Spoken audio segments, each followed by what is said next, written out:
Hi everyone, my name is Zohaib. I hope you guys are doing well. Today we are going to talk about on a very good, interesting topic in the world of large language models, especially in the open source world, that is Peft, parameterized efficient fine tuning. And we will be touching about on two main topics like LoRa and QLoRa. So without any further ado, let's get started. So there are a couple of issues with full fine-tuning of large language models, as the large language models contain a lot of parameters in billions, and we need to store them and then make some computations on top of them with some which requires a lot of resources. So we may face difficulty in full fine-tuning of them on our low memory GPU machines. So there are a couple of issues with full fine-tuning of large language models. So let's see them. Which are those? So training the complete network can be computationally expensive. So we cannot fine-tune Llama 2 or GPT models on our less memory machines like CPU or less memory GPU machines. So, with this is an issue with full fine tuning of LLMs, and there is the other issue like catastrophic forgetting. So, if we fine tune a large language model completely by changing all its weights, it may forget the previously learned knowledge, and we may face catastrophic forgetting when we do full fine tuning of LLMs. So the third one is it requires more storage. We need to save a very large fine-tuned model on our machines. So and which requires memory, and we cannot bear that. And the last one is inference can be expensive. So with by working with the large language models, we need to load them first, and then we take the inference from that model. So it may take a lot of time, and we may face an issue with of higher latency with the large language models. So to handle these issues, the Microsoft introduced LoRa and QLoRa, and we will see them. But first, we see some definitions. Uh, Related to linear algebra, which will be used in our literature coming later. So if you have worked with the matrices, then you may have come across the term like the rank. So the rank of a matrix represents the number of rows or number of columns that are linearly independent. So if a matrix, if we talked about a full rank matrix.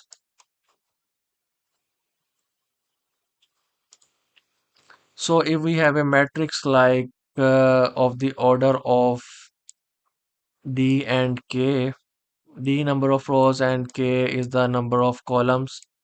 And if we calculate the rank of it matrix, and if it comes like minimum of both of them, like if it is either equal to number of rows or the number of columns, then we will see that this matrix is a full rank matrix. And if this matrix has a rank that is minimum of D and less than minimum of D and K, like if we have D like 5 and K is 3, and our matrix that comes either 1 or 2, then we will call such matrix as rank deficient matrix. So you need to memorize the definition of rank definition matrix because it will be used in law later on. So but the significance of rank deficient matrices is that we calculate the approximation of the original matrix in lower dimensions. So rank deficient matrices play a significant role in LoRa because they allow the model to learn these changes with fewer trainable parameters.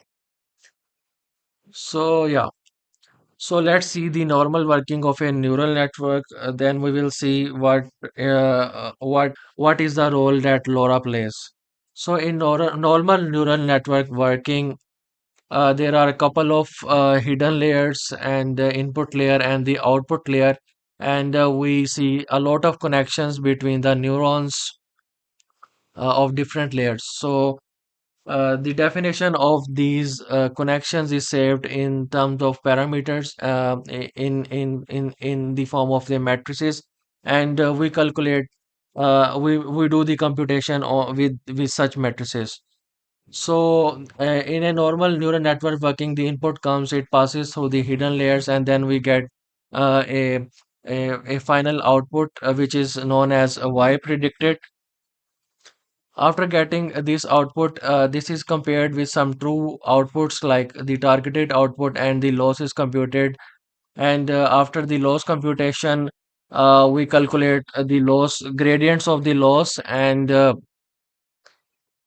after that, these gradients are back propagated through the hidden layers, and the weights of these layers are gets updated. So the process is called back propagation. So in the context of large language models, since we have a thousands of neurons in each layer, and therefore we may get like number of connections, a large number of connection between between one layer and the other layer. So the weight matrices can becomes very large, uh, and we may face the issues of the memory when we do the computation with such large weight matrices. So here comes the LoRa in picture. By introducing the LoRa, we approximated the original pre-trained weights WHL by two rank deficient matrices B and A, which are trainable, and the original pre-trained weights become freezed, and yeah. So the rank deficient matrices B and A are trainable, which holds very less number of parameters as compared to the original weight matrices, and so we use rank factorization methods to calculate these rank deficient matrices, and when we pass the input through this network, the input is passed through both pre-trained weights and also the from the trainable path from the B and A matrices, and after that the outputs of both these ways are gets accumulated, and we get the output. After getting the output, the gradients are propagated, but in the case of LoRa, the gradients will only be back propagated through the rank deficient matrices path. Uh, they will not be passed through the original weight matrices path. So this is the working of the LoRa, and so by introducing the LoRa in picture, we have potentially reduced our memory requirement, which is generally very high when we fine tune our large language models. And the benefits of using LoRa, the original parameters of the weight matrices was if we say like D is 8,000 and K is 2,000, then we will have 16 million parameters in the original matrix. And so by introducing the LoRa, if we assume that the rank is equal to 10, then we will have about 80k parameters in the B matrix, and 20k parameters in the A matrix, and our total parameters would be about 100k, and trainable parameters, which is approximately 160 times less than the original 16 million parameters. So we have saved a lot of required memory. So if we have less parameters, it means we have to do less computation, and our fine tuning would be much faster. So the less storage will be required during the fine tuning, And less catastrophic forgetting, it means that if we have to fine tune only the those parameters which are required for the certain task, then there would be less catastrophic forgetting, and it would be a task oriented approach to use LoRa. So yeah, so if we look at the original paper of the LoRa, they said that our modified forward pass yields this equation. So they have multiplied the input x with the original weight matrix, and then they have added it to the delta w, and delta w in this case is the multiplication of rank deficient matrices B and A. So this equation will be used during the forward pass, and yeah, so this is the working of the LoRa. So to get the rank deficient matrices, we can use a couple of methods like singular value decomposition, SVD, randomized SVD, alternating least squares, nuclear norm minimization. In the original paper, they didn't mention any of these methods, but we will be discussing about singular value decomposition. Uh, but the significance of the decomposition rank factorization methods is that it we get the resultant matrices B and A that repeats with high accuracy the same characteristics of the original weight matrix. So we get the approximated same characteristics of the original weight matrix with but with less parameters. And it also they also remove the redundant and unnecessary informations from our network as well. So if we look at the code of singular value decomposition, here we are approximating the weight matrix like X, which is 1, 2, 3, 4, 5, 6, and it contains three rows, and we will be finding its approximation using SVD. So here we are using np dot lin l dot svd function to calculate the singular value decomposition matrices. So it will give us three matrices U, S, and VH, right singular matrix, left singular matrix, and the middle one. So we will here we will multiply the upper singular matrix by taking all its rows and two of its columns, and we will multiply the with the diagonal matrix by taking the S. We will limit the S matrix, and we will use its only two singular values, and we will convert it into diagonal matrix. Then we will multiply with U matrix, and it will approximate. We will get the A rank deficient matrix, and the B matrix will be we will get it by using the VH matrix.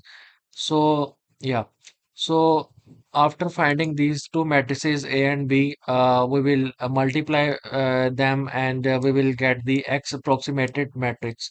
So let's run it and see and visualize how it the code will work. So here we are getting the S matrix. I have printed the S matrix here, and it contains three singular values. Uh, and if we look at them, we will see that this value is very small, so we can neglect it. And so this print will this print command will print out this one, and after that, this is the A matrix, which contains only two columns and three rows, and this is the B matrix. We have printed them here. And if we multiply them, we will get the X approximated matrix, which is very close to the our original weight matrix like this one. So SVD provides us the rank factorization of our original matrix, and here you can see that we use it inside our LoRa to get the approximated matrices of our original pre-trained weights. So all in all, we saw that by using LoRa, we can fine-tune our models with very less trainable parameters. And in the original paper, they have also mentioned that LoRa performs better than fine-tuning in model quality on Roberta, D-Roberta, GPT-2, and GPT-3. Despite having very fewer trainable parameters, a higher training throughput, and unlike adapters, no additional inference latency. So we have saved a lot of our memory and storage requirements by using the LoRa. Next, we will see the advanced version of LoRa, which is QLoRa, and we will see its literature, how the QLoRa is different from LoRa. So let's start it.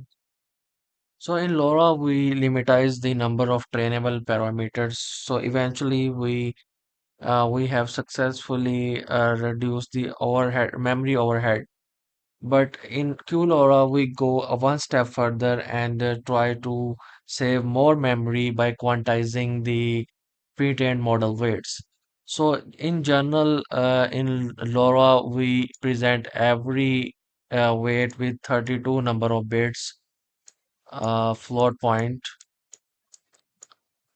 But in QLoRa, we try to present the same number but with four number of bits. So in general, the GPU's memory is very less. We cannot store a large number of bytes on it. So we try to present the same number, same weight with less number of bits. So we will so that we can store more data on our low memory GPUs. So if we draw the structure of LoRa, uh, here we get the pre-trained model weights, which is in 32 float point. Here comes our input vector, if we say like X, and here comes our rank deficient matrices B and A.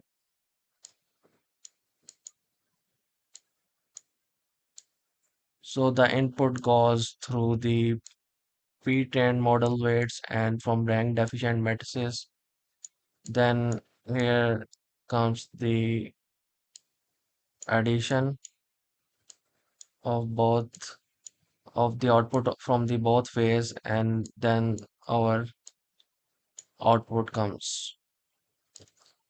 So in this picture, the LoRa use 32 float point numbers to present our pre-trained model weights, but instead of presenting these three 32-bit numbers in QLoRa, we use 4-bit floating points.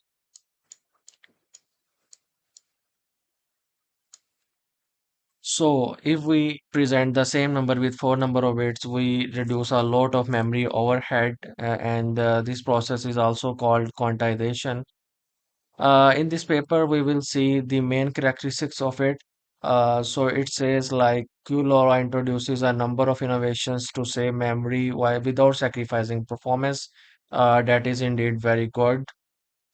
So they have introduced 4-bit normal float NF4, a new data type that is information theoretically optimal for normal distributed weights.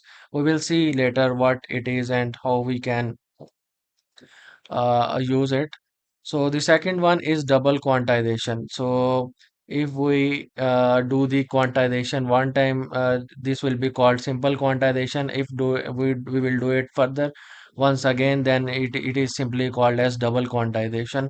So double quantization to reduce the average memory footprint by quantizing the quantization constants. So this is also employed in QLoRa. And the third thing is paged optimizers to manage spikes. So NVIDIA GPU is used for this purpose as well. So this is also saves a lot of memory on GPUs. So yeah, so these were the three main things that were introduced by the QLoRa to save a lot of memory. And yeah,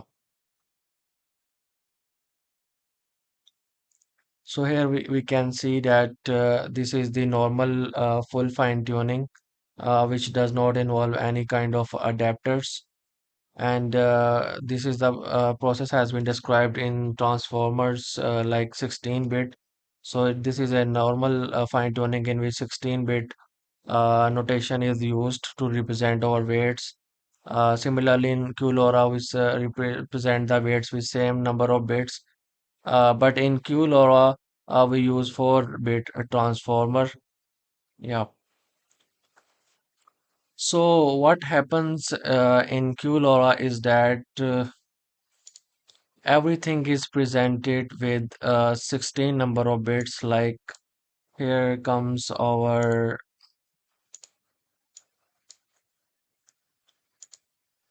this represents in float point 16.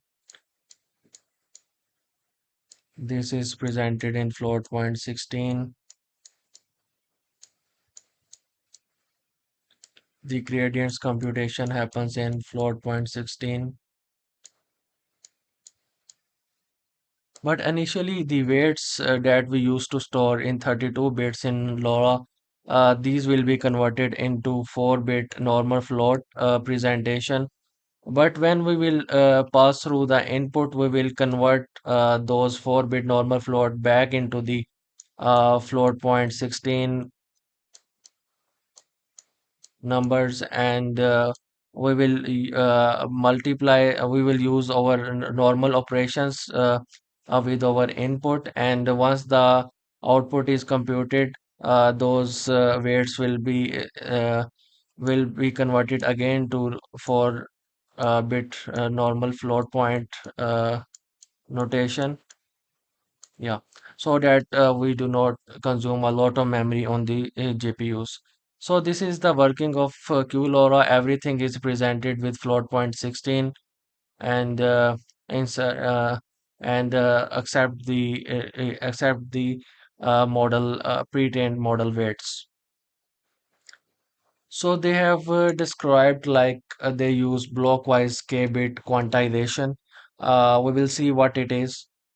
Yeah, so quantization is the process of discretizing an input from a representation that holds more information to a presentation with less information. So if it means that taking a data type with more bits and covering it into fewer bits.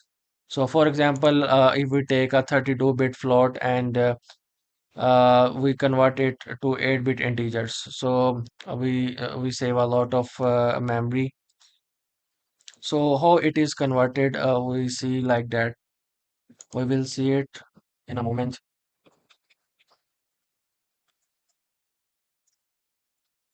So let's say like we have some numbers presented in float 32-bit, float point 32-bit, just like we have 3, we have 7, we have 15, we have 100. So say we have a tensor which contains these 4 weights in 32-bit float point, 32-bit notation,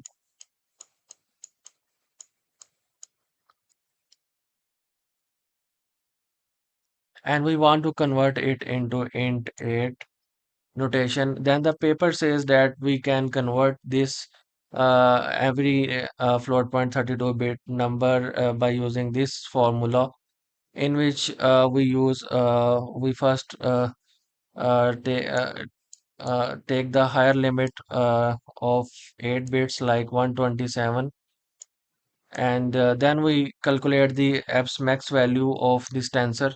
So in this tensor the maximum value is 100, so we will put it in denominator, and then we will take the number that we want to convert to int 8. Like in this case if we convert number 3 into int 8, then we will put it here.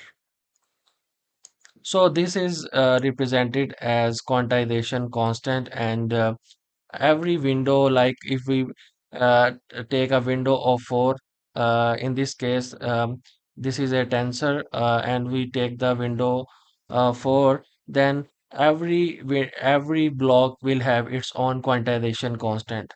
So this block will contain the quantization constant, like here it would be 1.27, and our original number was 3, so we will have 3.81. So 3 will be presented as 3.81 if we convert it into int 8. Similarly, the 7 will be like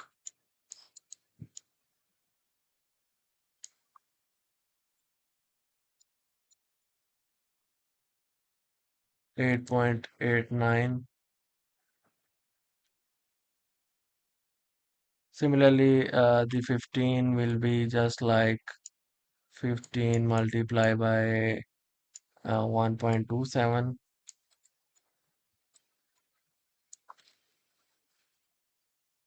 So it will be 19.05,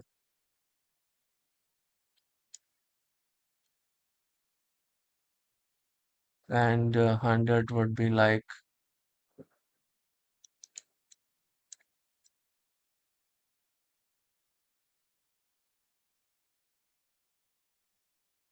127. Yeah. So this is how we convert float point 32-bit numbers into float point weight notation. So we multiply them by some kind of a quantization constant. This one. So yeah. So if we further see that it says that where C is the quantization constant or quantization scale. The inverse process of quantization is known as dequantization, and in this process, we just took the int number and then we divided by the quantization constant that we used earlier, and we will get our original number in 32-bit float point notation. So this was the working of to convert float point 32 into the integer 8-bit no presentation.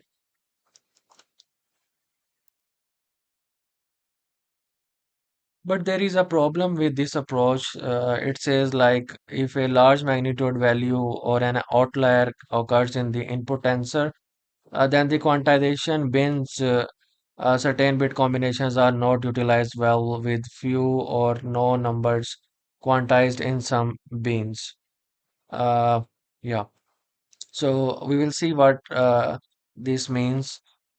So if we have just a tensor just like 2 700, or if we have some outlier just like very big number, you can say 1075112.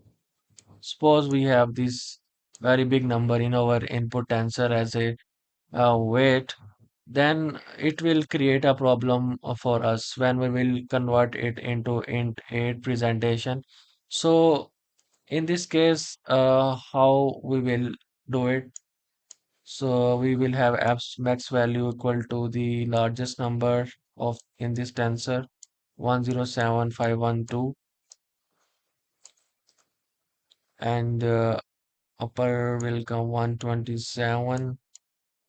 So our quantization constant will be like 0.00118. So we just need to multiply every number by this quantization constant. So 2 will be as 0.0023. 7 will be like 0.00826.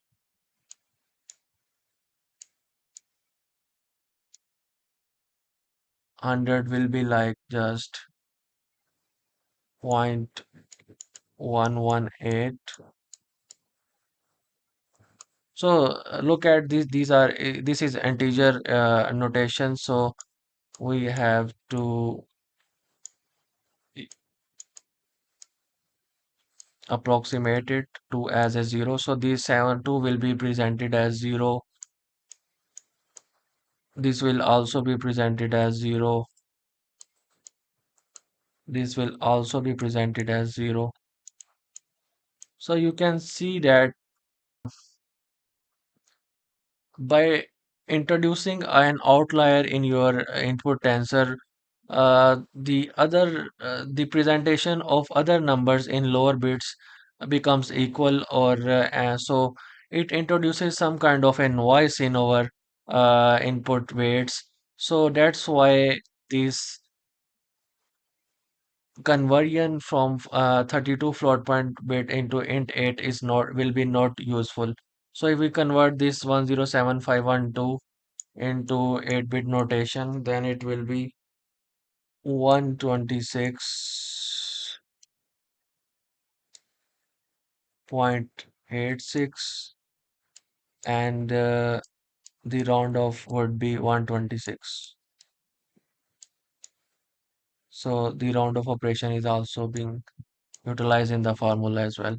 So you saw that these three numbers have been represented as a zero, and our outlier has been presented as 126. So these three numbers cannot be equal because of this outlier. So this problem arises when an outlier comes in our input tensor. So to tackle this problem, we cannot use this int 8 notation. Therefore, we will use the normal float 4-bit presentation in QLoRA. So it says that QLoRA has one low precision storage data type, in our case usually 4-bit, and one computation data type. So we have two data types, one for the storage data type and one for the computation data type. So for computation, it is usually uh, float 16. Yeah, so this means whenever a QLoRA weight tensor is used, we dequantize the tensor to uh, float 16 presentation, and then perform a matrix multiplication in 16-bit. As I said earlier, in QLoRA, everything will be in 16-bit float point notation. Yep.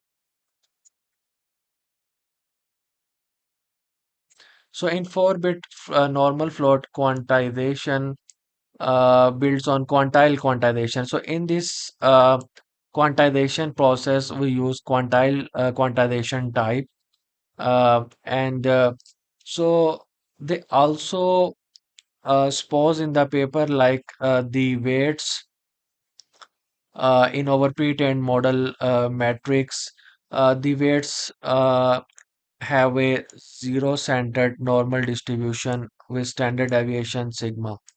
So they assume that our weights are normally distributed, and just like this one, so it is centered around zero.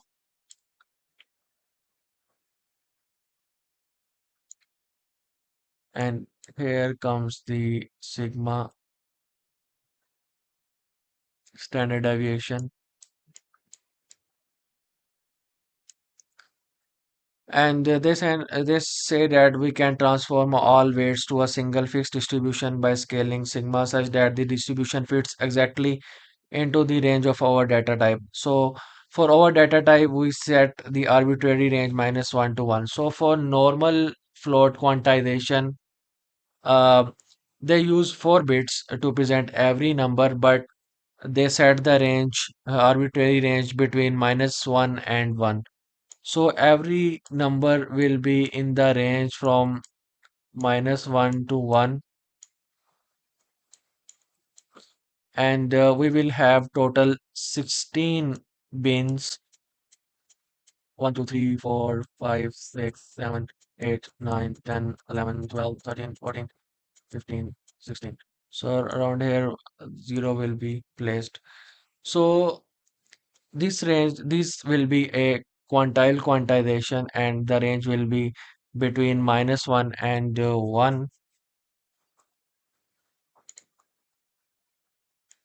So here is the formula uh, for quantile quantization here.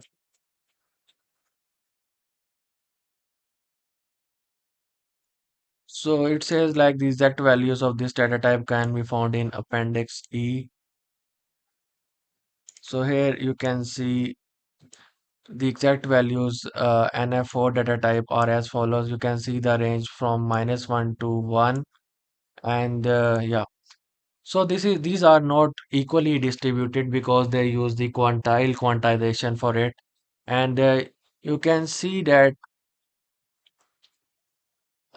the numbers near from 0 are very closed, and as we far move away from the center from 0, you can say that uh, the range is very large. Like here, the distance is from -0.69 goes to -1, and here it is 0.72 to 1. So this presents like they want to present more weights in a range that is lower, that is near to center, like from 0. So more values will be presented near 0, just like a normal distribution does. So this was the normal float 4-bit presentation quantization. And QLoRA also uses another thing like double quantization. So they say that we introduce double quantization, the process of quantizing the quantization constant for additional memory saving. So in earlier computation, we saw that like we use some kind of sort of a quantization constant in float point 32 bit notations. So it means that when we quantized our weights, we use some kind of a quantization constants, which also needs to be saved uh, uh, for later computation or for back computations. So that's why we need to save such constants as well. So if we save the 32-bit float point constants with 32 float point representations, then we will have a memory overhead. To save that, we do the double quantization of those constants. We take those float 32 bit constants, and then we do the quantization again. Just like it says, like more specifically, double quantization treats quantization constants AP32 of the first quantization as inputs to the second quantization. The second step yields the quantized quantization constants and the second level quantization constants C1 FP32.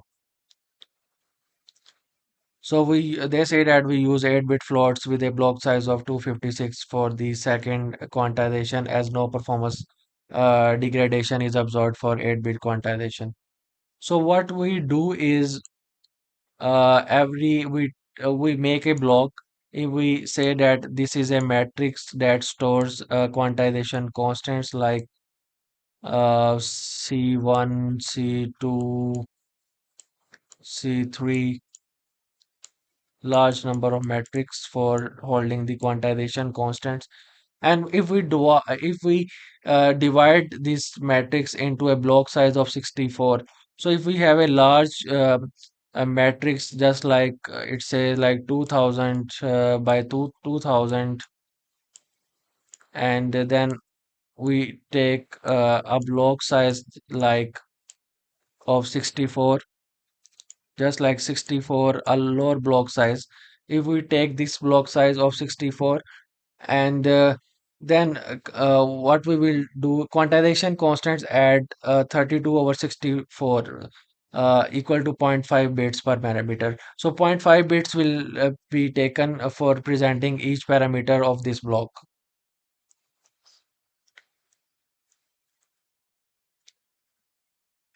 So what we do is we take every quantization constant, just like in this case we take the C1, and we multiply it with some another quantization constant to convert it into 4-bit normal float. And yeah, it will be in float point 32-bit notation. So the result we will get is C1 in 4-bit float presentation.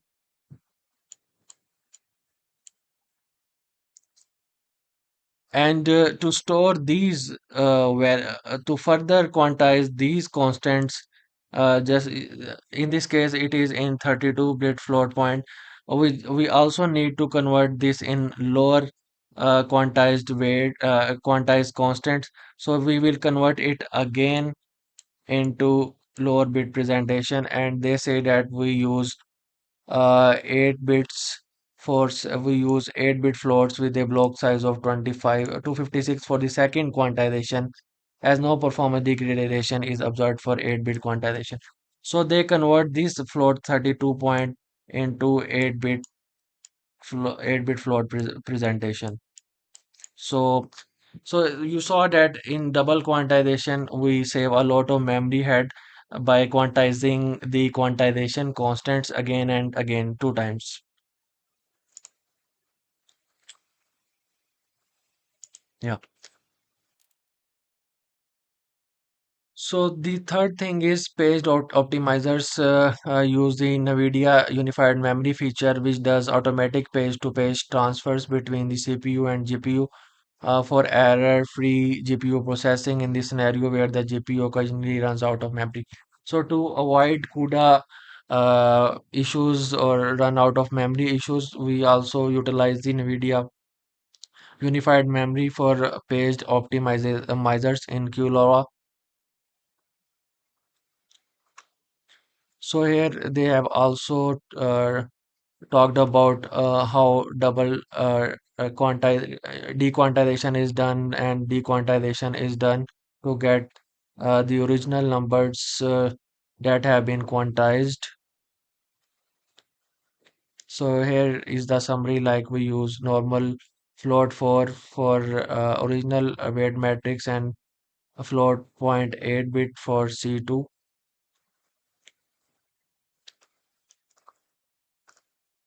So all in all, QLoRa saves a lot of memory head by quantizing the original weight matrix of our pre-trained models, and then we also do the quantization of the quantization constants, and third we use the paged optimizers for avoiding the spikes and creating the memory errors in CUDA.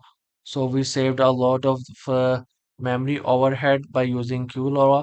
And in this paper, they have also described that how they save a lot of memory with different deep learning models, and they have done it without losing the performance. So quite interesting to use LoRa and QLoRa for fine-tuning the open source LLMs on low memory GPU machines. So that was all from my side on LoRa and QLoRa. So if you have guys have any questions, you can comment below. I will be happy to answer your questions. And till next video, see you guys. Take care. Bye bye.